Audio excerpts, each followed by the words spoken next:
आज आपण या ठिकाणी दहीची कढी कशी बनवायची तेही झटपट मसाला न वापरता ते बघणार आहोत। तर रेसिपीला सुरुवात करूया। तर सगळ्यात अगोदर इथे मी घेतलेलं आहे दही आणि दह्यामध्ये आपल्याला बेसन घालून घ्यायचं आहे। चमचाभर एवढे बेसन घातलेलं आहे, जास्त सुद्धा बेसन घालायचं नाहीये।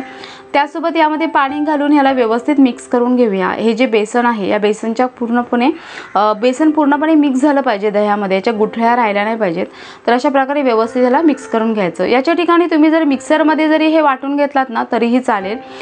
तर अशा प्रकारे मिक्स झाल्याच्या नंतर यामध्ये बघा आपण पाणी ॲड करू शकता। जेवढं आपल्याला कढी हवी आहे तितपत आपण यामध्ये पाणी ॲड करू शकता। तर हे बॅटर आपलं तयार झालेलं आहे। आता आपण गॅसकडे जाऊया।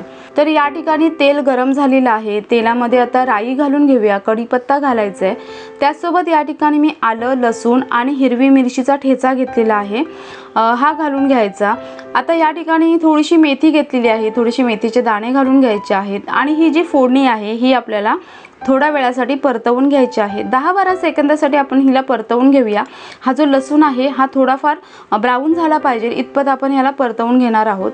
आता याच फोडणीमध्ये आपल्याला हळद घालून घ्यायची आहे, हळद सुद्धा मिक्स करायची आणि जे आपण दह्याचं बॅटर तयार करून घेतलेलं होतं हे यामध्ये घालून घ्यायचं आणि अशा प्रकारे ह्याला मिक्स करून घ्यायचं। एकदम झटपट अशी ही कढी तयार होते। आपल्याला यासाठी मसाला वगैरे वाटायची काहीच गरज नाहीये, अजिबात गरज नाहीये। एकदम इन्स्टंट अशी ही कढी तयार झालेली आहे।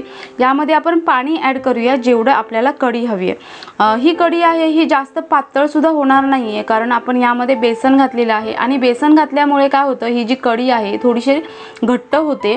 आणि जर तसं म्हणाल तर ह्या कढीला बेसनचा अजिबात फ्लेवर येत नाही।